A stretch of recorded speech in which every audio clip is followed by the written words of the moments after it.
Dans le Hollywood des années 30, on ne vend que des dieux parfaits. Grands, larges d'épaules, avec des sourires éclatants, ils rendent les femmes folles. Et soudain, il apparaît à l'écran. Plus petit que la moyenne, il doit porter des chaussures à semelles compensées. La lèvre supérieure paralysée par une cicatrice, un cheveu sur la langue et un visage qui rappelle un lit défait. Selon toutes les lois du show business, il aurait dû être un raté pathétique ou un acteur de 10e zone. Mais Humphrey Bogart n'a pas seulement survécu. Il a détruit les carrières de ces beaux gosses de magazine, devenant le mâle alpha du XXe siècle. Et le plus drôle, c'est que le monde entier le prenait pour un voyou des bas-fonds, ignorant qu'il était un riche héritier de l'élite new-yorkaise.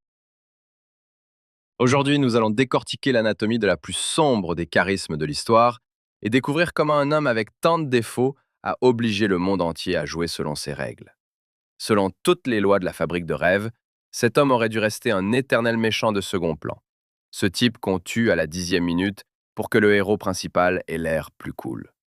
Mais Humphrey Bogart n'a pas seulement survécu. Il a détruit les carrières des beaux gosses idéaux de son époque. Pourquoi? Parce qu'il a été le premier à cesser de vendre au public un mensonge glamour. Dans les prochaines minutes, nous allons voir comment un homme au regard lourd est devenu le seul antidépresseur pour une génération ayant traversé la Grande Dépression et la Seconde Guerre mondiale. Nous verrons comment son visage incorrect est devenu une icône de style, et son cynisme, la forme suprême de noblesse. Ce n'est pas une histoire de succès, c'est une histoire de résistance quand le monde entier part en vrille. Acte 1. Un visage comme carte du désastre. Le triomphe de l'homme imparfait. Pour saisir l'ampleur de la révolution qu'a opérée Humphrey Bogart, il faut d'abord se rappeler ce qu'était Hollywood dans les années 30. Une industrie qui vendait la perfection. Sur les écrans, des dieux nous regardaient. Robert Taylor avec son profil ciselé, Clark Gable avec son sourire insolent mais impeccable, Tyrone Power avec son visage d'ange. Le système des stars fonctionnait comme une chaîne de production d'êtres parfaits.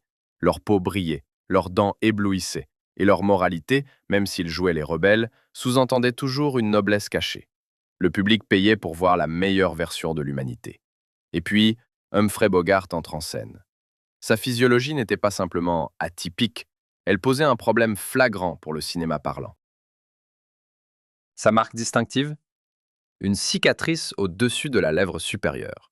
Les légendes varient. Éclat d'obus de la Première Guerre mondiale ou coup de menotte lors d'un transfert de prisonniers. Mais la réalité était plus prosaïque et dramatique. Pendant son service dans la marine ou durant son enfance, les versions diffèrent, un nerf a été endommagé, causant une paralysie partielle de la lèvre supérieure. Résultat, Bogart ne pouvait pas sourire pleinement, et sa voix avait un chuintement caractéristique. Dans n'importe quel autre univers, cela aurait signifié la fin de sa carrière. Les producteurs détestaient les défauts de diction. Mais Bogart a transformé son handicap physique en arme principale. Sa lèvre, immobile, donnait à son visage une expression constante de scepticisme, de mépris et de fatigue. Il n'avait pas besoin de jouer le cynisme. Son visage était un masque figé de méfiance envers le monde. Quand il parlait, c'était comme s'il crachait les mots entre ses dents, refusant de gaspiller son énergie en politesse. Ce défaut a créé une signature vocale unique, un timbre bas et grinçant, qui ne ressemblait pas à une déclamation d'acteur, mais à la voix d'un homme qui a trop fumé et trop peu dormi. À cela s'ajoutait la question de la taille. Bogart mesurait environ 1,73 m, pas un géant pour l'époque où les héros devaient dominer la foule. Sur le tournage de Casablanca et d'autres films, il devait vraiment porter des chaussures à semelles compensées ou se tenir sur des caisses pour ne pas paraître enfantin à côté de ses partenaires. Mais cette compacité et cette terre-à-terre ont joué un mauvais tour à ses concurrents beaux gosses. À côté de Robert Taylor, le spectateur se sentait inférieur. À côté de Bogart, il se sentait compris. Son visage, prématurément ridé, avec des poches sous les yeux et une cigarette éternelle au coin des lèvres, devenait un miroir de la réalité. À la fin des années 30, alors que l'Amérique pataugeait encore dans la misère de la Grande Dépression, les gens en avaient assez des jolis garçons. Ils avaient besoin de quelqu'un qui avait l'air aussi battu qu'eux. Bogart est devenu le premier sex-symbole qui ressemblait à un homme sortant d'une gueule de bois. Les critiques disaient que son visage ressemblait à un lit défait, mais c'était précisément là que résidait sa force magnétique.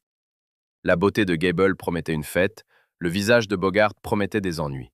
Et pour une génération qui luttait chaque jour pour survivre, la promesse d'ennui était bien plus honnête et attirante qu'une fête factice. Il a légalisé la fatigue. Il a montré qu'on pouvait être un héros sans être beau.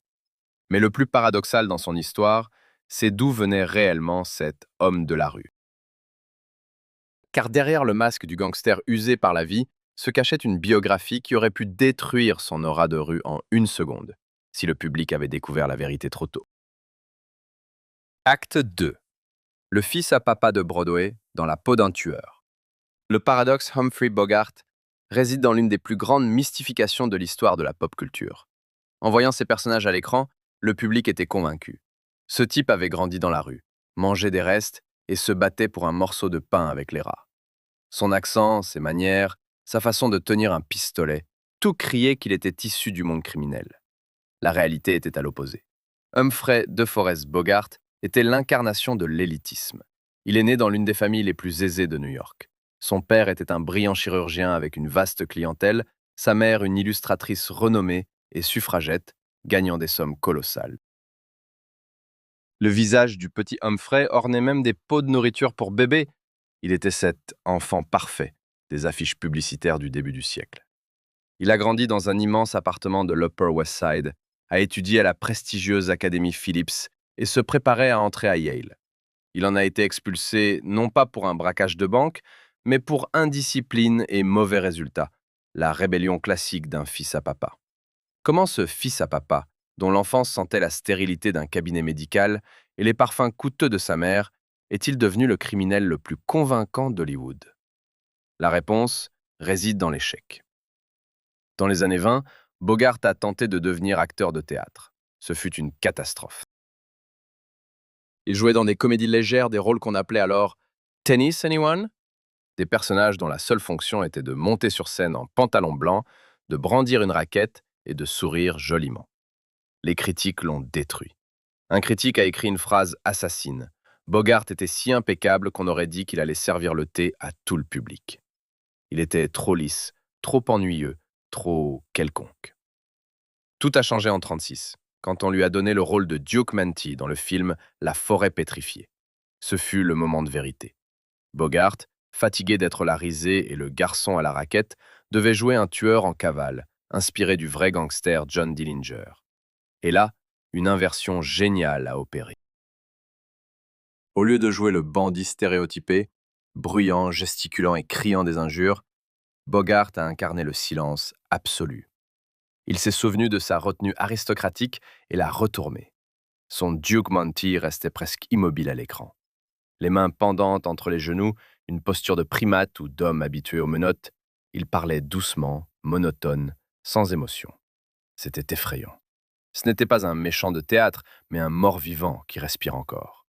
Le public voyait dans ses yeux non pas de la haine, mais du vide, celui que ressentaient des millions de personnes ayant perdu travail et espoir. Mais Hollywood est une machine impitoyable. Le succès de La forêt pétrifiée est devenu pour Bogart une cage dorée. Le studio Warner Bros. A compris qu'ils avaient le méchant parfait. Et les 5 années suivantes se sont transformées pour l'acteur en un enfer de monotonie. On l'a forcé à jouer des variations de Duke Manty encore et encore. Entre 36 et 40, il a tourné dans presque 30 films. Et dans presque chacun d'eux, il mourait. Il mourait sur la chaise électrique, dans des fusillades, dans des accidents de voiture. Il était le punching ball des stars du studio, James Cagney et Edward Robinson. Bogart détestait ça. Il était un homme instruit, cultivé, qui aimait les échecs et la voile, et on le forçait à rugir devant la caméra et à s'effondrer mort à la fin. Et c'est là que se produit l'alchimie. Cette rage que l'on voit à l'écran dans ses premiers films, ce n'est pas du jeu d'acteur. C'est la colère réelle, brute de Humphrey Bogart contre le système des studios, contre Jack Warner, contre son destin. Il ne jouait pas l'irritation, il était irrité. Le public percevait inconsciemment cette émotion sincère. Il voyait un homme acculé. Le fils à papa de New York avait disparu. Il ne restait qu'un loup fatigué, qui se défendait parce que le monde entier était contre lui. C'est ce mélange de frustration personnelle de l'acteur et de dépression économique du pays qui a créé une résonance unique. Bogart est devenu plus qu'un simple méchant. Il est devenu l'avatar de la colère nationale. Acte 3. La colère de la Grande Dépression. Pourquoi avons-nous aimé les mauvais garçons? Pour vraiment comprendre pourquoi l'Amérique des années 30 a érigé le gangster en culte, il faut cesser de voir la Grande Dépression comme une simple crise économique. C'était une crise de la masculinité, une catastrophe d'identité personnelle. Imaginez l'homme américain moyen en 1935. Toute sa vie, on lui a prêché l'évangile de la prospérité. Travaille dur, sois honnête, va à l'église, et tu deviendras riche, heureux et respecté comme père de famille. Et soudain, du jour au lendemain, ce contrat social est déchiré en lambeaux. L'homme travaille dur, mais l'usine ferme. Il est honnête, mais la banque saisit sa maison pour dette. Il va à l'église, mais ses enfants ont faim. Des millions d'hommes se sentent castrés par le système. Ils ne peuvent plus remplir leur fonction biologique et sociale de pourvoyeurs. La culpabilité se mêle à une rage impuissante. Ils voient que la loi, censée les protéger, ne protège que ceux qui les ont dépouillés. Et à ce moment-là, Humphrey Bogart apparaît à l'écran. Contrairement aux autres stars de l'époque, Bogart n'offre pas d'évasion. Fred Astaire danse en smoking pour que le spectateur oublie ses problèmes. Bogart prend une mitraillette Thompson pour que le spectateur se souvienne de qui est coupable. Ces gangsters sont uniques. James Cagney joue des psychopathes au tempérament irlandais. C'est l'explosion, le feu, la folie. Edward Robinson incarne Little Caesar, une caricature de pouvoir et d'avidité. Bogart, lui, joue quelque chose de bien plus effrayant et réaliste. Il incarne la haine de classe froide. Dans ses personnages, comme dans Rue sans issue ou Les anges aux figures sales, il n'y a pas de jouissance dans la violence. Il y a une fatalité inévitable. Bogart montre un homme qui a compris les règles du jeu. Si le système me considère comme un déchet, je serai ce déchet qui incendiera votre maison. Il est le reflet sombre du capitalisme. Si dans le monde légal, les prédateurs en costume réussissent, Bogart est un prédateur sans licence. Il a juste éliminé l'hypocrisie. Prenons le film Rue sans issue. Son personnage, Babyface Martin, revient dans les taudis où il a grandi. Il est déjà un criminel célèbre, il a de l'argent et un costume sur mesure. Mais sous ce vernis, une âme pourrie. La scène de la rencontre avec sa mère est l'une des plus cruelles de l'histoire du cinéma. Le spectateur attend du mélodrame, attend le pardon. Mais la mère le regarde avec dégoût et dit « Tu n'es pas mon fils ». Et son premier amour, la fille pour qui il a peut-être commis des crimes, est devenue une prostituée malade. C'est là que Bogart montre son génie. Sur son visage, à ces moments-là, il n'y a pas d'hystérie. Il n'y a qu'une lente et douloureuse prise de conscience qu'il n'y a pas de retour en arrière. Il devient une figure tragique. Le spectateur dans la salle, accablé de dettes et de désespoir, voit en Bogart son propre côté obscur. Bogart a légalisé le désir de vengeance contre le monde. Quand il tue quelqu'un à l'écran, c'est un acte de vengeance par procuration pour chaque homme dans la salle qui voudrait, mais ne peut pas frapper son patron, son banquier ou son propriétaire. Mais le plus important, c'est la façon dont il meurt. À l'époque du Code Hayes, le méchant devait mourir. Habituellement, c'était présenté comme un triomphe de la justice. Les morts des personnages de Bogart étaient différentes. Ce n'était pas un triomphe de la loi, mais l'élimination d'une vérité gênante. Quand la police l'abat, les spectateurs ressentent non pas du soulagement, mais de l'amertume. Bogart a prouvé que dans un monde brisé, être criminel est parfois le seul moyen de conserver une certaine dignité et subjectivité. Il n'était pas le méchant que nous détestons. Il était le martyr du matérialisme. Il mourait pour les péchés d'une société qui ne lui laissait pas le choix. C'est ce fondement, la sympathie pour l'ange déchu avec un pistolet, qui a préparé le terrain pour sa prochaine transformation. Le spectateur avait déjà aimé sa noirceur. Maintenant, Bogart devait montrer qu'à l'intérieur de cette obscurité, il y avait une lumière impossible à éteindre. Acte 4. La grande évasion et la naissance de l'âme.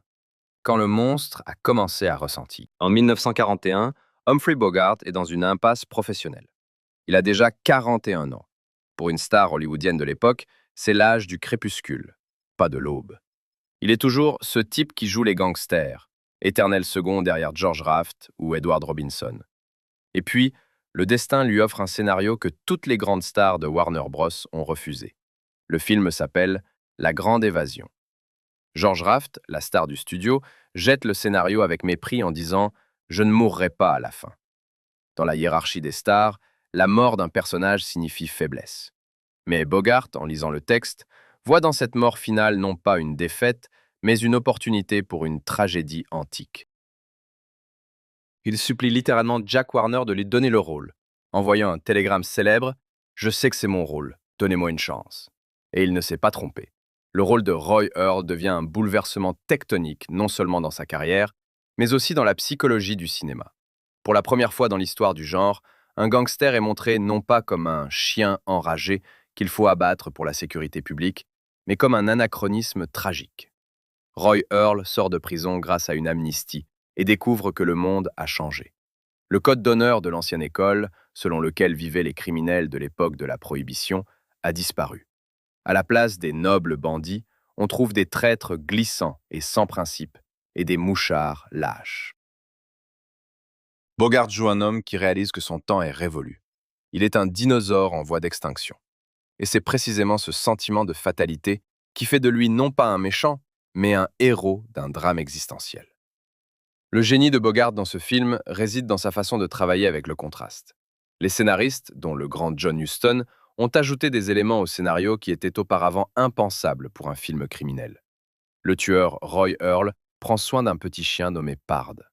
Le tueur Roy Earl rencontre une jeune fille boiteuse, Velma, et lui paie une opération coûteuse sans rien demander en retour, simplement parce qu'il veut la voir en bonne santé. Joué par un autre acteur, cela aurait semblé une fausse sentimentalité. Mais Bogart joue ses scènes avec le même visage de pierre avec lequel il braque des coffres. Il ne minaude pas. Il aide la fille et le chien avec une détermination sombre, comme si c'était son dernier devoir envers l'univers. Cela crée un effet incroyable. Le spectateur voit qu'un immense cœur blessé bat sous la peau épaisse du cynique. Sa rupture avec Velma est particulièrement révélatrice. Après l'opération, devenue belle et en bonne santé, elle rejette le criminel vieillissant pour un jeune et vide bellâtre. La réaction de Bogart dans cette scène est un modèle de minimalisme d'acteur. Il ne fait pas de scène, ne menace pas. Dans ses yeux, on voit la catastrophe silencieuse d'un homme qui a une fois de plus compris. Dans ce monde, il n'y a pas de place pour la bonté, même si on essaie de l'acheter. La fin du film élève cette image à l'absolu. Roy Earl ne meurt pas dans un fossé sale comme les héros des années 30. Il s'enfuit dans les montagnes, dans la grande évasion. Il monte vers les sommets, plus près du ciel. L'affrontement final avec la police devient une bataille épique d'un solitaire contre le monde entier. Quand le sniper finit par l'atteindre et que le corps de Bogart dévale la pente, seule sa fidèle chienne et sa partenaire Marie, interprétée par Ida Lupino, accourent vers lui. C'est elle qui prononce l'épitaphe clé. Quand un policier demande « Qu'est-ce que ça veut dire il s'est échappé ?» Dans le jargon « s'évader de prison ou mourir », elle répond « Ça veut dire qu'il est libre ». À ce moment-là est né le Bogart que nous connaissons comme une icône. Le spectateur ne pleurait pas pour le criminel. Le spectateur pleurait pour l'homme qui était trop entier pour ce monde mensonger. La Grande Évasion a prouvé que Humphrey Bogart pouvait porter sur ses épaules non seulement un pistolet, mais tout le poids de la tragédie humaine. Il a cessé d'être une caricature. Il est devenu l'âme. Ce film est devenu un pont. Il a préparé le public à accepter qu'un homme avec un visage de tueur puisse être le personnage le plus noble de l'histoire. Il ne restait plus qu'un pas vers l'immortalité définitive. La création d'un héros qui ne serait plus un criminel, mais qui ne deviendrait pas non plus un policier. Acte 5. Sam Spade et le Code du solitaire, l'invention du noir. En 1941, quelques mois seulement après la sortie de La Grande Évasion, Humphrey Bogart fait un pas qui modifie à jamais l'ADN du personnage masculin dans le cinéma mondial. Il joue dans le premier film réalisé par son ami John Huston, Le Faucon maltais. Si le rôle de Roy Earl était un adieu à l'ère des gangsters, celui du détective privé Sam Spade marque la naissance d'un nouvel univers, le noir. Jusqu'à ce moment, le détective au cinéma était soit un intellectuel excentrique à la Sherlock Holmes, résolvant des énigmes pour le sport, soit un clown maladroit. Bogart propose quelque chose de radicalement différent. Il montre un professionnel pour qui le crime n'est pas un mystère, mais un habitat. Sam Spade ne porte pas de gants pour éviter de se salir les mains. Il vit dans la boue, respire la boue, mais, et c'est crucial, la boue ne lui colle pas. Sam Spade incarne le cynisme absolu, la seule forme de protection disponible dans un monde où tout le monde ment. Regardez comment Bogart joue ce rôle. Il sourit bien plus souvent que dans ses films de gangsters. Mais c'est un sourire de prédateur, un rictus de loup qu'il montre à la police, aux bandits et aux femmes fatales. Il semble dire « Je sais que vous êtes tous des escrocs, et ça me fait rire ». L'innovation philosophique clé que Bogart apporte à travers ce personnage, c'est la notion de code personnel. Dans le monde du Faucon maltais et dans celui de la Seconde Guerre mondiale naissante, les institutions officielles sont mortes. La police est corrompue ou incompétente. La loi est une fiction. Dieu n'existe pas dans ce monde. Sur quoi un homme peut-il s'appuyer quand les soutiens extérieurs s'effondrent? Seulement sur son code intérieur. Le point culminant de cette philosophie arrive dans la scène finale, l'une des scènes d'amour les plus brutales et honnêtes de l'histoire du cinéma. Sam Spade découvre que l'assassin de son partenaire Miles Archer est Brigid O'Shaughnessy, la femme qu'il aime, ou du moins désire ardemment, et qu'il a protégée tout au long du film. Il a un choix. Ils peuvent fuir ensemble, prendre l'argent et vivre heureux. La police ne connaît pas la vérité. Personne d'autre qu'eux ne saura. Tout héros de mélodrame choisirait l'amour. Tout anti-héros choisirait l'argent. Bogart choisit de la livrer à la police. Pourquoi? Pas par respect pour la loi, et certainement pas par amour pour le partenaire tué. Au début du film, on voit que Spade méprisait Archer et couchait même avec sa femme. Il la livre par hygiène professionnelle. Il prononce un monologue devenu une prière du stoïcisme. Quand on tue ton partenaire, tu dois faire quelque chose. Peu importe si tu l'aimais ou non, tu dois attraper celui qui l'a fait. Sinon, tu es un mauvais détective. Et si tu es un mauvais détective, tu n'es personne. C'était un choc pour le public. Bogart a montré que les principes sont plus importants que les sentiments. Dans un monde chaotique, tu ne peux pas te permettre le luxe des émotions si elles contredisent ton code de survie. Je ne te laisserai pas me faire passer pour un imbécile, lance-t-il à la belle qu'on emmène menotter. Il reste seul, dans une pièce vide, sans femme et sans argent, mais avec son respect de soi intact. C'est ici que se forme l'archétype même de Humphrey Bogart, qui deviendra canonique. Le solitaire en imperméable et chapeau, fumant à l'ombre des stores. Il ne sauve pas le monde, car le monde ne mérite pas d'être sauvé. Il fait simplement son travail pour ne pas devenir un salaud. Le dernier coup de pinceau, c'est le faucon maltais lui-même. La statuette pour laquelle les gens ont tué, menti et trahi s'avère être une contrefaçon, une masse de plomb. C'est une métaphore géniale de toute la vanité humaine. Quand le gros méchant Gottman réalise que le trésor n'existe pas, il est anéanti. Et que fait Bogart? Il rit. Il est le seul à comprendre l'absurdité de cette course. Quand le policier lui demande ce qu'est cet oiseau, Bogart improvise en citant Shakespeare, ce dont sont faits les rêves. Dans cette phrase, toute l'amertume d'une génération. Nous courons après des rêves qui s'effritent en poussière, mais nous continuons d'avancer, car s'arrêter, c'est mourir. Sam Spade a prouvé que Bogart peut être un héros intellectuel. Il triomphe non par les poings, mais par l'esprit et la rapidité de réaction. Il était maintenant prêt pour son rôle principal. Un rôle qui exigerait de lui de combiner le cynisme de Spade, la douleur de Roy Earle et une noblesse que le monde n'avait pas encore vue. Il était prêt à partir pour Casablanca. Acte 6. Casablanca comme manuel de stoïcisme géopolitique. Si Sam Spade était une répétition, Rick Blaine est le triomphe absolu. Le film Casablanca, sorti en 1942, a transformé Humphrey Bogart de star en divinité mondaine. Pas parce que c'était une grande histoire d'amour, mais parce que c'était une grande histoire de renoncement. Pour saisir la puissance tectonique de ce personnage, il faut se rappeler le contexte historique. L'Amérique vient d'entrer en Seconde Guerre mondiale après Pearl Harbor. La nation est déboussolée. Les gens ne veulent pas se battre sur un continent étranger, ils veulent rester en sécurité, dans leur isolationnisme confortable. Et là, à l'écran, apparaît Rick Blaine, le miroir parfait de l'âme américaine de l'époque. Le propriétaire du café de Rick n'est pas juste un homme d'affaires. C'est un homme qui a construit autour de lui une forteresse de cynisme. Sa phrase fétiche dans la première moitié du film, « Je ne tends le cou pour personne. I stick my neck out for nobody. » C'est le mantra d'un homme qui a trop souvent été brûlé par ses idéaux. On apprend qu'il a transporté des armes en Éthiopie et combattu les fascistes en Espagne, mais qu'il a perdu. et cette défaite a brisé sa foi en la capacité d'un homme à changer les choses. Bogart joue Rick comme un homme en état de gel émotionnel profond. Il a créé son petit monde, où il est roi, juge et dieu, et où les obus de la Grande Guerre n'atteignent pas.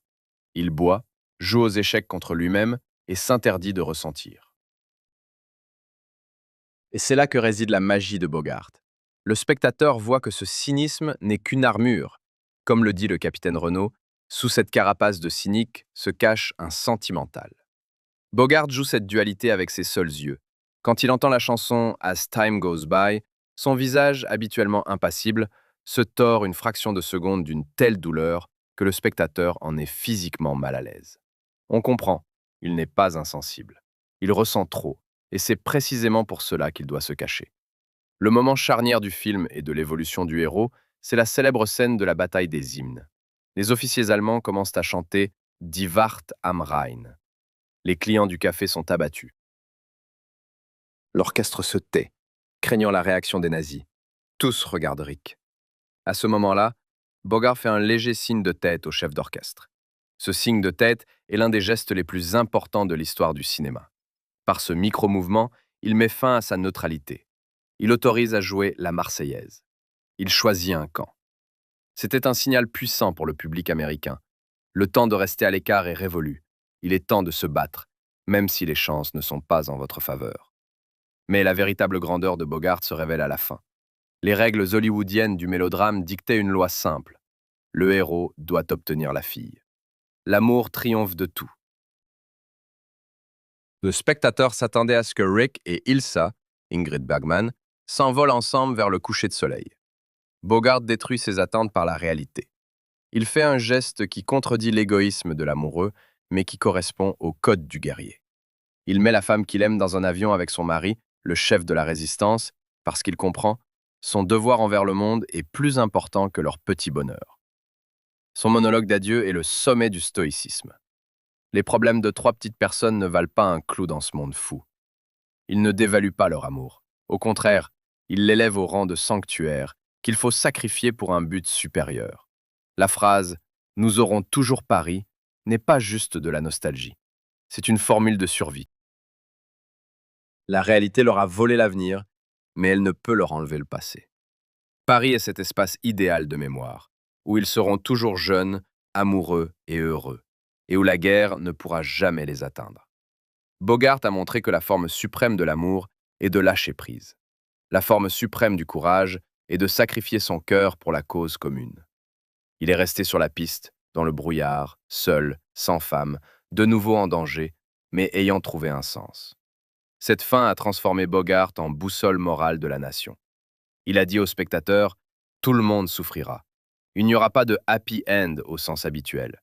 Mais si vous faites ce qui est juste, vous pourrez vivre en paix avec vous-même. » C'était une leçon de maturité pour tout un pays. Et par ironie du sort, c'est justement sur le tournage du film suivant que cet homme, qui avait renoncé à l'amour à l'écran, trouvera l'amour qui bouleversera sa vie réelle. Acte 7. La chimie de la survie. Bacall et le port de l'angoisse. En 1944, Humphrey Bogart est le roi du box-office, mais profondément malheureux dans la vie. Son 3e mariage avec l'actrice Mayo Methot est un champ de bataille légendaire. On les appelle les Bogart qui se battent. Mayo boit autant qu'Humphrey, le jalouse de tout et de rien, lui lance des cendriers et l'a même poignardé une fois. Bogart vit dans l'attente constante d'un coup de poignard dans le dos chez lui. Il est habitué à être un solitaire, à l'écran comme dans son âme. Il a accepté que le bonheur n'est pas pour lui. Et puis, sur le plateau du film Le port de l'angoisse, entre une jeune mannequin de 19 ans, Betty Persk, que le monde connaîtra sous le nom de Lauren Bacall, il y a 25 ans d'écart. Lui, icône fatiguée, imbibé d'alcool et de cynisme à 44 ans. Elle, débutante, les genoux tremblants de peur. Selon toute logique, cela devrait être une classique mésalliance.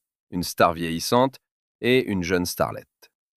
Mais il se passe quelque chose qui réécrit complètement les règles de l'interaction romantique au cinéma. Le réalisateur Howard Hawks se fixe un objectif ambitieux. Il dit à Bogart « Je vais trouver une fille qui sera toi, mais en version féminine. » Hawks veut créer une héroïne qui ne s'évanouit pas, ne demande pas de protection et ne fait pas la morale. Il cherche un faucon en version féminine. C'est exactement ce que le spectateur voit dès les premières minutes de leur scène commune. Lorraine Bacall ne joue pas la demoiselle en détresse. Elle joue un prédateur qui observe un autre prédateur. Pour cacher son tremblement d'émotion, Bacall invente un geste devenu culte. Elle appuie son menton contre sa poitrine et regarde Bogart par en dessous, levant ses immenses yeux. Ce regard devient un symbole de défi, pas de soumission. Il dit « Tu te crois dur? Essaie de me gérer ». La chimie entre eux est si palpable qu'elle fait fondre la pellicule. Ce n'est pas une métaphore. Le réalisateur Hawks, voyant ce qui se passe entre les acteurs en réalité, commence à réécrire le scénario en cours de tournage. Il déplace l'accent de la ligne d'aventure, la lutte contre les vichistes en Martinique, vers le développement de la relation entre Harry Morgan, Bogart, et Mary Slim Browning, Bacall. Les spectateurs dans les salles ne voient pas un jeu d'acteurs. Ils assistent à une chronique documentaire de l'amour naissant de deux grandes personnalités. Le point central de cette révolution est la célèbre scène avec la phrase « Tu sais siffler, Steve? Tu mets juste tes lèvres ensemble et tu souffles. » Analysons ce moment. Dans le Hollywood puritain des années 40, contraint par la censure, on ne pouvait pas parler de sexe directement. Mais cette scène est peut-être la plus érotique de l'histoire du cinéma en noir et blanc. Pourtant, il ne s'agit pas seulement de sous-entendus sexuels, c'est un manifeste d'un nouveau type de partenariat. L'héroïne de Bacall propose à Bogart un marché unique. Elle lui dit « Je ne te demanderai pas de mots d'amour, de fleurs ou de promesses. Je suis aussi indépendante que toi. Si tu as besoin de moi, siffle simplement. Je viendrai. Sinon, je partirai. » C'est une position de force. Pour la première fois, Bogart rencontre à l'écran une femme qu'il n'a pas besoin de sauver. Une femme qui comprend son silence. Pour Bogart, c'est une révélation. Lui, habitué aux crises de maillot-méthode, découvre soudain à ses côtés une femme avec un esprit masculin, des nerfs d'acier et un sens de l'humour ironique, mais qui est éblouissante de féminité. Elle l'appelle Steve, le nom du personnage. Il l'appelle Slim, maigre. Ses surnoms passent dans la vie réelle. Le port de l'angoisse n'est pas juste un film noir, c'est un manuel de survie pour un couple dans un monde cruel. Bacall montre que la femme idéale pour un héros stoïque n'est pas celle qui attend à la fenêtre, mais celle qui peut passer les munitions et allumer une cigarette sans poser de questions inutiles. Ce duo change la perception du public sur Bogart. S'il était auparavant un loup solitaire hurlant à la lune, il devient maintenant partie d'un couple puissant. Il semble plus jeune, plus énergique. L'amour de Bacall n'adoucit pas son image à l'écran, mais lui donne une nouvelle profondeur.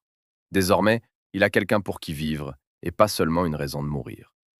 Leur mariage réel, conclu peu après le tournage, prouve qu'un happy end est possible même pour les cyniques les plus endurcis. Mais ce n'était pas une fin de conte de fées. C'était le début d'une vie adulte où Bogart a enfin trouvé un foyer. Cependant, comme un véritable héros de film noir, il ne pouvait pas simplement se reposer. Devant lui se profilait une bataille où il devrait risquer tout ce qu'il avait acquis pour les principes en lesquels il croyait. Acte 8. Position civique. Bogart contre la chasse aux sorcières. En 1947, l'Amérique plonge dans une paranoïa plus terrifiante que n'importe quel scénario noir. La guerre froide débute, accompagnée de la menace rouge. Washington traque les espions sous chaque lit, et Hollywood devient la cible principale, ce haut-parleur d'idées influençant des millions d'esprits. La Commission des activités anti-américaines, HUAC, commence à convoquer scénaristes, réalisateurs et acteurs pour des interrogatoires. Une seule question, êtes-vous ou avez-vous été membre du Parti communiste? Ce n'est pas un procès, c'est une inquisition. On force les gens à trahir leurs amis, on brise des carrières, on inscrit sur des listes noires au moindre soupçon. Hollywood est paralysé par la peur. Les patrons de studios, y compris Jack Warner, tremblent pour leurs profits et sont prêts à livrer n'importe qui à la commission. Les stars se taisent, craignant de perdre leur contrat. La peur est omniprésente et poisseuse. Et c'est là que Humphrey Bogart se dresse de toute sa hauteur. Sa réaction n'est pas dictée par des penchants politiques. Bogart est un démocrate libéral à la Roosevelt, mais jamais communiste, mais par son propre code d'honneur. Il déteste le harcèlement. Il déteste quand les forts écrasent les faibles. Et plus que tout, il déteste qu'on lui dise quoi penser. Pour lui, les actions de la Commission violent directement le premier amendement de la Constitution des États-Unis, garantissant la liberté d'expression. Bogart ne se contente pas d'écrire des lettres enflammées depuis son manoir sécurisé. Il organise la résistance. Avec John Huston et le scénariste Philip Dunn, il crée le Comité pour la défense du premier amendement. Dans son salon se rassemblent les figures les plus influentes de l'industrie, dont Lauren Bacall, Gene Kelly et Danny Kaye. Bogart utilise son capital de star comme un bélier. Il organise le célèbre Vol vers Washington. Un avion charter, rempli d'icônes hollywoodiennes, se rend dans la capitale pour assister aux audiences et montrer par leur présence leur opposition aux méthodes de la commission. Imaginez la scène. Humphrey Bogart, icône de style et de virilité, dans son imperméable emblématique, descendant de l'avion à Washington, menant une escouade de stars. Les journalistes deviennent fous. C'est un moment où la réalité dépasse le cinéma. Le personnage qui disait toujours « Je ne tends le cou pour personne », le tend sous la hache la plus aiguisée du pays. Dans sa déclaration, Bogart dit « Je suis américain et j'ai l'intention de le rester, mais je ne laisserai personne me dicter ce que cela signifie. » Il défend le droit des gens à avoir n'importe quelle opinion, même erronée, sans craindre la prison. Mais la réalité, comme dans les films de Bogart, s'avère plus dure que prévu. Le voyage tourne au désastre médiatique. La commission et la presse de droite retournent habilement la situation, présentant Bogart et ses amis comme des idiots utiles, manipulés par les communistes. On les accuse de manque de patriotisme. La pression des studios devient insupportable. Jack Warner pose un ultimatum. Soit Bogart renonce publiquement à son activisme, soit sa carrière et les revenus du studio seront détruits. Le public commence à boycotter ses films. Bogart est contraint de reculer. Il publie un article intitulé « Je ne suis pas communiste », où il admet avoir été naïf et trompé. Beaucoup de critiques modernes y voient une faiblesse. Mais en regardant de plus près, cela ajoute à son image un réalisme tragique. Il n'est pas un super-héros capable de vaincre le système d'un claquement de doigts. Il est un homme avec une hypothèque, une famille et des obligations. Le fait qu'il ait osé se rebeller alors que tous les autres se taisaient en dit plus sur son courage que n'importe quel exploit fictif. Il a tout risqué, il a perdu la bataille contre la machine politique, mais a gagné la guerre du respect. Cet épisode montre que l'honnêteté à l'écran de Bogart n'est pas un masque. Il croit vraiment que la liberté individuelle est plus importante que la pression de l'État. Et même son excuse forcée ressemble plus à un sourire amer de Sam Spade, qui comprend « Dans cette ville, on ne peut pas rester pur, mais on peut essayer de ne pas devenir un salaud. » Il sort de cette histoire meurtrie, mais pas brisée. Et cette nouvelle sagesse encore plus sombre et cette déception envers les gens, il les injecte dans son prochain chef-d'œuvre, un film qui devient la déconstruction la plus cruelle de son propre mythe. Acte 9. Dans un lieu secret. Déconstruction de la toxicité. En 1950, Humphrey Bogart pourrait se reposer sur ses lauriers. Il est déjà un monument vivant, une marque à lui seul, dont le regard en coin vend des millions de billets. Tout autre acteur à sa place continuerait d'exploiter l'image du cynique noble jusqu'à la vieillesse. Mais Bogart fait l'impensable. Il prend cette image, celle du dur à cuire aimé des femmes et craint des ennemis, et la brise impitoyablement à coups de marteau. Le film de Nicholas Ray, Dans un lieu secret, In a Lonely Place, est sans doute le travail le plus audacieux et effrayant de la carrière de Bogart. Ce n'est pas un polar, bien qu'il y ait un meurtre. C'est un thriller psychologique déguisé en film noir. Et le monstre de ce thriller, c'est Humphrey Bogart lui-même. Il joue Dixon Steele, un scénariste hollywoodien. À première vue, c'est un personnage typiquement bogartien. Il boit du whisky, envoie des pics aux producteurs, méprise l'hypocrisie de l'industrie cinématographique et porte un imperméable stylé. Mais très vite, le spectateur remarque que quelque chose cloche chez ce type. Son cynisme n'est pas une armure, comme chez Rick Blaine. Son cynisme est un acide qui ronge tout autour. Dans ce film, Bogart explore le côté sombre de la masculinité. Il montre que la coolitude et la fermeture émotionnelle, tant admirées dans le Faucon maltais, transforment un homme en bombe à retardement dans la vraie vie. Dixon Steele est un homme qui ne sait pas gérer sa colère. Sa rage éclate instantanément. Il frappe un chauffeur sur un parking, humilie ses amis, dégage une menace constante. L'intrigue principale du film repose sur une question terrifiante. Dixon Steele a-t-il tué la vestiaire qu'il a vue en dernier? Dans n'importe quel autre film avec Bogart, le spectateur dirait bien sûr que non, c'est Bogart, c'est un bon gars. Mais ici, l'acteur joue avec une telle authenticité effrayante que l'on commence à douter. On se surprend à penser oui, il pourrait l'avoir fait, il a assez de noirceur pour tuer. Bogart retourne son propre charisme. Si auparavant son agressivité était dirigée contre les méchants, maintenant elle vise les plus proches. La relation amoureuse avec la voisine Laurel Gray, interprétée par Gloria Graham, est particulièrement révélatrice. C'est l'anti-version de la romance dans Le port de l'angoisse. Laurel tombe d'abord amoureuse de sa force et de son indépendance, mais commence progressivement à le craindre. Le point culminant survient dans une scène où Dixon, pris de paranoïa et de jalousie, manque d'étrangler la femme qu'il aime. À ce moment, on voit le visage de Bogart en gros plan. Ce n'est pas le visage d'un héros, c'est le visage d'un fou. Dans ses yeux, il n'y a rien d'humain, seulement une soif aveugle de contrôle. Ce fut un choc pour le public des années 50. Leur idole, leur protecteur, a montré que derrière la fermeté masculine pouvait se cacher la violence domestique et la psychopathie. Le film se termine par le happy end le plus déprimant de l'histoire.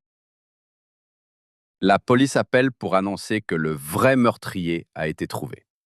Dixon Steele est innocent. Il n'a pas commis le crime. Mais cela n'a plus d'importance. Parce que 5 minutes avant l'appel, dans un accès de rage, il a détruit sa relation avec Laurel. Elle le regarde avec horreur et dit « J'ai vécu avec un maniaque ». L'appel téléphonique le disculpe devant la loi, mais pas devant les gens. Il est libre physiquement, mais moralement détruit. Le plan final, où Bogart regarde la femme s'éloigner, est la condamnation de toute sa philosophie de solitaire.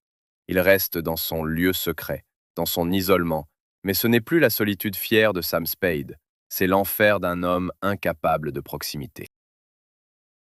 Les célèbres lignes que son personnage écrit dans le scénario deviennent l'épitaphe de leur amour. Je suis né quand elle m'a embrassé. Je suis mort quand elle m'a quitté. J'ai vécu quelques semaines pendant qu'elle m'aimait. Avec ce film, Bogart a accompli un acte d'auto-immolation artistique. Il a avoué au public « Regardez, ce type que vous voulez être est profondément malade. » Il a détruit son mythe, montrant le prix à payer pour le refus des émotions. C'était un pas incroyablement audacieux, prouvant que Bogart n'avait pas peur de paraître odieux si cela servait la vérité du personnage. Et comme si cela ne suffisait pas, dans son prochain grand rôle, il décide de renoncer non seulement à son charme, mais aussi à sa raison, plongeant dans l'abîme de la ruée vers l'or. Acte 10. Le trésor de la Sierra Madre. Anatomie de la paranoïa. Si dans Le Violent, Humphrey Bogart nous a montré le côté sombre de l'amour, dans le chef-d'œuvre de John Huston, Le trésor de la Sierra Madre, il a fait quelque chose d'encore plus radical. Il nous a montré à quoi ressemble une âme dépouillée de son essence. On est habitué à voir Bogart fort. Même quand il joue des méchants, il y a de l'acier en eux. Même quand il souffre, il y a de la dignité. Mais le rôle de Fred, c'est l'annihilation totale du concept de héroïsme. C'est la preuve que Bogart n'était pas juste une star jouant toujours le même rôle, mais le plus grand acteur de caractère de son temps, enfermé dans le corps d'une idole. L'intrigue du film est simple. 3 vagabonds américains partent dans les montagnes du Mexique chercher de l'or. Mais le film ne parle pas d'or. Il parle de la rapidité avec laquelle un homme civilisé se transforme en animal, quand la peur de la punition disparaît et que la tentation apparaît. Bogart joue Fred C. Dobbs, un petit mendiant qui quémande des pièces aux touristes à Tampico. Au début, il suscite la pitié. Il nous semble être ce petit homme familier, victime des circonstances. Mais dès que l'expédition trouve la première veine, commence une métamorphose qui glace le sang. Pour la première fois de sa carrière, Bogart joue un personnage sans code. Souvenez-vous de Sam Spade ou Rick Blaine. Ils sont cyniques, mais ils ont des règles internes qu'ils ne brisent jamais. Dobbs n'a pas de règles. Son cynisme n'est pas une protection contre le monde, mais une simple avidité et lâcheté. Bogart montre magistralement comment la paranoïa envahit l'esprit de son héros, comme un virus. Cela se manifeste dans la physiologie. Bogart n'a pas eu peur de paraître répugnant. Il a renoncé à sa perruque emblématique. Dans la vie, il commençait à perdre ses cheveux. Il a laissé les maquilleurs rendre son visage sale, en sueur et gras. Ce n'est pas cette noble négligence qui était à la mode, c'est la crasse d'un homme qui a cessé de se laver, par peur de s'éloigner des sacs d'or, même une minute. Les scènes autour du feu de camp sont le sommet de l'art dramatique. Les yeux de Bogart fuient, il regarde constamment autour de lui. Il commence à parler tout seul. Il soupçonne ses partenaires, qui, soit dit en passant, sont honnêtes avec lui, de comploter. Il se transforme en Gollum, un demi-siècle avant le Seigneur des Anneaux. Le spectateur voit l'intelligence dans ses yeux s'éteindre, cédant la place aux instincts animaux. Le plus effrayant dans ce rôle, c'est la reconnaissance. Dobbs n'est pas un méchant caricatural. C'est un citoyen ordinaire qui se croyait un bon gars, jusqu'à ce qu'il ait la chance de devenir riche. Bogart nous dit « Regardez-vous dans le miroir.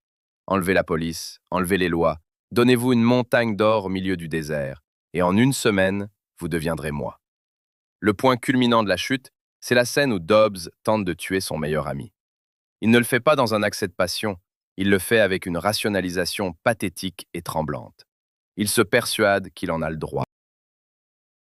La mort de Fred C. Dobbs est l'antithèse de toutes les morts précédentes de Bogart. Il ne meurt pas dans une fusillade avec la police, comme un gangster en gardant sa fierté. Il ne se sacrifie pas pour une noble cause. Il est tué par des bandits locaux pour ses bottes et la peau de ses ânes. Il lui coupe la tête à la machette, c'est hors champ mais sous-entendu, et l'or pour lequel il a perdu son humanité, il le jette dans la poussière, pensant que ce n'est que du sable. Le plan final avec l'or que le vent emporte de nouveau dans les montagnes et le rire hystérique des partenaires survivants, c'est une condamnation du matérialisme. Mais c'est le jeu de Bogart qui rend cette fin si puissante. Nous n'avons pas seulement vu la mort d'un personnage, nous avons vu la désintégration d'une personnalité. Après la première, les critiques ont écrit que c'était le rôle le plus audacieux jamais joué par une star hollywoodienne. Jack Warner était furieux. Le public ne veut pas voir son chouchou se faire tuer comme un chien. Mais Bogart savait ce qu'il faisait. Il comprenait que pour préserver la légende, il fallait tuer le cliché.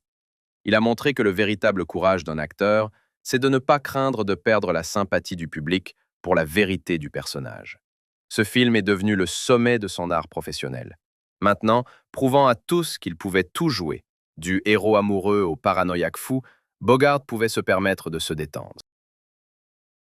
Il a commencé à construire son propre monde, en dehors des plateaux, un monde où il était le seul maître, le monde du Rat Pack. Acte 11. Héritage. Le fondateur du Rat Pack. Quand on évoque aujourd'hui le Rat Pack, l'image qui surgit est celle de Frank Sinatra en smoking, claquant des doigts sur scène à Las Vegas, entouré de Dean Martin et Sammy Davis Jr. Une vision glamour des années 60, paillettes, casinos, argent facile et chic mafieux. Mais comme toujours avec Humphrey Bogart, la réalité est bien plus profonde et sombre. Le véritable Rat Pack n'a pas vu le jour à Vegas, mais dans le salon de Bogart. Et c'est lui, pas Sinatra, qui en était l'idéologue, le roi et le mentor spirituel. Frank n'était qu'un élève doué qui, après la mort de son maître, transforma ce club philosophique élitiste en un spectacle commercial. Pour comprendre le Bogart des dernières années, il faut saisir la nature de cette communauté. L'original Rat Pack, Hornby Hills Rat Pack, est né au début des années 50 en réaction à la stérilité et à l'hypocrisie de la société hollywoodienne. Hollywood était alors peuplé de carrés, des producteurs qui avaient peur de leur ombre, des acteurs qui ne parlaient qu'avec des phrases apprises par cœur de leurs agents et des politiciens en quête de scandale. Bogart fit de sa maison une forteresse, où l'accès à ces gens était strictement interdit. La légende raconte que le nom est né après une virée folle à Las Vegas, lorsque Lorraine Bacall, voyant au matin ses amis éméchés, froissés et mal rasés, Bogart, Sinatra et les autres, lança « Vous ressemblez à une sacrée bande de rats ». Au lieu de s'offusquer, ils adoptèrent ce titre avec enthousiasme. Être un rat signifiait être authentique, être sale mais honnête, contrairement aux hypocrites bien propres de l'extérieur. La philosophie du pack sous la houlette de Bogart reposait sur le principe du non-conformisme par l'hédonisme. Ils avaient leur propre charte, leur titre. Bogart était directeur des relations publiques, Bacall, maire du repère, Sinatra, maître. Leur but principal était de combattre l'ennui et la suffisance de l'establishment. C'est ici que se cristallise la fameuse philosophie de la boisson de Bogart. On l'accusait souvent de se consumer dans des manoirs luxueux, mais pour lui, l'alcool n'était pas une fuite de la réalité, mais une façon d'ajuster la focale. Il est l'auteur d'une phrase célèbre qui résume tout. Le monde a 3 verres de retard sur nous. Si vous ne pouvez pas les rattraper, il faudra qu'on ralentisse. Dans cette phrase réside la clé de sa vision du monde. Bogart était trop rapide, trop intelligent et trop perspicace pour les bavardages mondains. Le monde sobre, lui, semblait insupportablement lent et faux. L'alcool pour lui et son pack était un sérum de vérité. Bogart ne faisait pas confiance aux gens qui ne buvaient pas. Il pensait que les abstinents avaient quelque chose à cacher, qu'ils avaient peur de perdre le contrôle et de montrer leur vraie nature. Je ne fais pas confiance à quelqu'un qui ne boit pas, disait-il, parce qu'il a peur d'être honnête avec lui-même. Les relations entre Bogart et Sinatra à cette époque méritent une attention particulière. Sinatra vénérait Bogart. Il imitait ses manières, son style vestimentaire, son mépris pour les autorités. Mais il y avait une différence essentielle. La rébellion de Bogart était intellectuelle, celle d'un aristocrate de l'esprit contre la médiocrité. Celle de Sinatra était celle d'un voyou de rue. Bogart enseignait aux jeunes chanteurs la règle principale. Il faut vivre de façon à ne pas avoir honte de soi-même, pas des journaux. Il montrait comment garder sa dignité, même en plein chaos. Chez les Bogart régnait une atmosphère de salon intellectuel où, entre 2 cocktails, on discutait politique, littérature et sens de la vie. C'était le dernier bastion du vieux Hollywood intelligent. Quand Bogart est mort, Sinatra a repris la marque. Mais il en a changé l'essence. La version 2 du Rat Pack est devenue synonyme de fête, de filles et de mafia. Elle a perdu cette tension existentielle que Bogart y apportait. L'original Pack était une fraternité de solitaires qui s'étaient trouvés dans un monde froid. La version de Sinatra n'était plus qu'un groupe de gars cool profitant du pouvoir. Bogart a laissé derrière lui bien plus que des films. Il a laissé un style de vie. Il a montré qu'on pouvait être une star de premier plan et envoyer promener les règles du jeu. On pouvait vieillir, perdre ses cheveux, boire du whisky et rester l'homme le plus élégant de la pièce, simplement parce qu'on était le seul à ne pas chercher à plaire à qui que ce soit. Mais même les rois meurent, et la façon dont Bogart a affronté sa fin fut son dernier et peut-être son plus grand rôle. Ce fut un acte de courage qui a bouleversé même ceux qui le détestaient de son vivant. Comment meurent les rois? En 1956, Humphrey Bogart a été confronté à un ennemi qu'il ne pouvait ni tromper, comme la police dans un film noir, ni abattre comme un bandit dans un western. Cet ennemi était en lui. Des décennies de tabagisme incessant avec des cigarettes Chesterfield et des litres de whisky ont eu raison de lui. Le diagnostic est tombé comme une sentence. Cancer de l'œsophage. Pour n'importe qui d'autre, cela aurait été la fin de l'histoire. Pour Bogart, ce fut le début de sa plus grande performance, bien qu'elle ne fût jamais filmée. La façon dont il a vécu sa dernière année l'a transformé d'un simple acteur en un modèle moral. Il a montré au monde que le style, ce n'est pas comment on porte un chapeau. Le style, c'est comment on regarde la mort dans les yeux. Bogart a refusé d'être une victime. Il a catégoriquement interdit à son entourage de le plaindre. Pour lui, la pitié était une humiliation. Quand il a subi une opération lourde pour retirer l'œsophage, les ganglions lymphatiques et une côte, son corps a commencé à se désintégrer rapidement. L'homme qui incarnait la menace physique à l'écran se réduisait à vue d'œil. À la fin de sa vie, il pesait environ 36 kilos. Il ressemblait à un squelette recouvert de peau.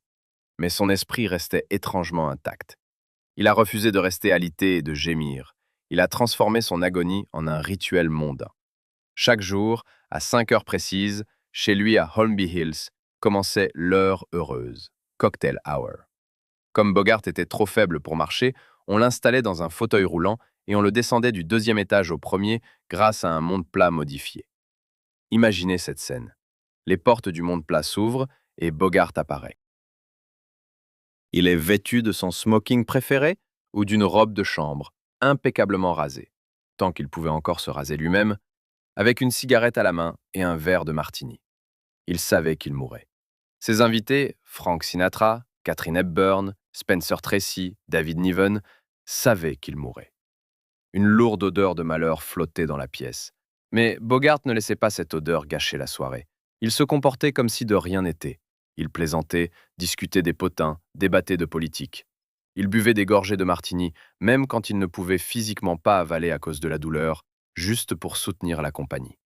Il jouait le rôle du vivant Humphrey Bogart, pour que ses amis et sa chère épouse Lorraine Bacall n'aient pas si peur. C'était l'apogée du courage, protéger les vivants de l'horreur de sa mort, tout en étant au cœur de l'agonie. Lorraine Bacall se souvenait plus tard, il ne s'est jamais plaint. Il n'a jamais dit «Pourquoi moi?» Il acceptait simplement cela, comme une autre mauvaise carte qu'on lui avait distribuée, et il essayait de la jouer du mieux possible. Il n'avait peur que d'une chose, perdre le contrôle et pleurer. Pour un homme de sa génération et de son trempe, montrer de la faiblesse était pire que la mort. L'une des histoires les plus poignantes de cette période fut la dernière visite de son meilleur ami, Spencer Tracy, et Katharine Hepburn. À la veille de sa mort, Bogart était déjà très faible. Tracy resta un moment avec lui, ils restèrent silencieux. Deux grands hommes n'avaient pas besoin de mots pour comprendre que c'était la fin. Quand Tracy se leva pour partir, il posa la main sur l'épaule de Bogart, qui pesait moins qu'un enfant, et dit « Bonne nuit, Boggy ». Bogart le regarda, sourit de son célèbre sourire en coin et répondit « Adieu, Spence ». Ce remplacement du banal «bonne nuit» par un définitif «adieu» fut le seul moment où il se permit de reconnaître la réalité à voix haute. Mais il le fit avec une telle intonation calme que Tracy éclata en sanglots seulement une fois la porte franchie. Le 14 janvier 1957, Humphrey Bogart tomba dans le coma et mourut. Il n'avait que 57 ans. À ses funérailles à l'église de Tous les Saints, le réalisateur John Huston, l'homme qu'il avait révélé dans Le Faucon maltais et tué dans Le Trésor de la Sierra Madre, prononça une épitaphe devenue historique. Il ne parla pas de la bonté ou de la gentillesse de Bogart, il dit la vérité. Humphrey Bogart est mort trop tôt. Nous n'avons pas le droit de dire qu'il n'a pas vécu une vie pleine. Il a obtenu de la vie tout ce qu'il a demandé, et il lui a donné plus qu'il n'a reçu. Nous sommes fiers de l'avoir connu. Et nous devons comprendre, il n'y en aura jamais d'autres comme lui. Ces mots, il n'y en aura jamais d'autres comme lui, se sont révélés prophétiques. Hollywood a changé. Les hommes en costume ont été remplacés par des rebelles en jeans, puis par des héros d'action, puis par des garçons de comics. Mais l'archétype de Bogart, un adulte, battu par la vie, qui ne croit pas au miracle mais fait le travail, a disparu avec lui. Il est mort comme il a vécu, sans chercher à plaire à qui que ce soit, avec une cigarette à la main et du mépris pour la fausseté. Il nous a laissé bien plus que des films. Il nous a laissé un mode d'emploi sur comment rester humain quand les décors s'effondrent autour de nous. Humphrey Bogart est parti, mais son ombre s'étend plus loin que n'importe quel gratte-ciel de Los Angeles. Pourquoi aujourd'hui, au XXIe siècle, à l'ère du numérique, des super-héros en latex et des filtres sur les réseaux sociaux, revenons-nous encore aux images granuleuses en noir et blanc, où un homme petit et peu séduisant fume simplement dans l'obscurité? Parce qu'on est épuisé par la joie factice. La culture moderne nous impose d'être performants, boostés, positifs et productifs 24 heures sur 24. Les coachs et la pub nous martèlent que si on y croit assez fort et qu'on sourit, tous nos rêves se réaliseront. Humphrey Bogart est le seul héros culturel de cette envergure qui a osé nous regarder dans les yeux et dire le contraire. Non, ils ne se réaliseront pas. Le monde est injuste, le système est corrompu, l'amour finit souvent en trahison, et à la fin, vous mourrez. Ça semble sombre au premier abord, mais en réalité c'est libérateur. Bogart nous a montré une vérité paradoxale. Quand tu cesses d'attendre des miracles de l'univers, tu gagnes une force incroyable. Tu n'es plus prisonnier de l'espoir, tu deviens maître de tes choix. Ces personnages, Rick Blaine, Sam Spade, Philip Marlowe, nous ont appris que la dignité humaine ne dépend pas des circonstances extérieures, du compte en banque ou du régime politique. Tu peux être ruiné, rejeté par une femme, gravement malade ou entouré d'ennemis, mais personne, absolument personne, ne peut t'enlever ton code intérieur tant que tu ne choisis pas de le trahir. Il n'était pas le héros qui sauve l'univers des extraterrestres, il était le héros qui tente de sauver son âme un lundi pluvieux. Et c'est précisément ce héroïsme discret, quotidien, obstiné, qui le rend immortel. On le regarde aujourd'hui et on voit non seulement un acteur du siècle passé, on voit le reflet de cette part adulte, cynique, mais solide de nous-mêmes, qui connaît la vérité amère de la vie, mais continue d'avancer. Pas pour les récompenses, pas pour les applaudissements, pas pour un happy end, juste parce qu'il le faut. Si cette analyse de la philosophie de Humphrey Bogart vous a aidé à comprendre la nature du stoïcisme du vieux Hollywood, alors vous serez intéressé par le bouleversement tectonique qui a suivi son départ. Le moment où les rebelles en t-shirt déchirés ont remplacé les hommes en costumes stricts et chapeaux, troquant la retenue pour un cri primal et la névrose. Mais pour comprendre comment le cinéma est passé des hommes qui se taisent aux hommes qui pleurent, il faut examiner le phénomène de celui qui a anéanti l'ère Bogart par sa simple apparition, Marlon Brando.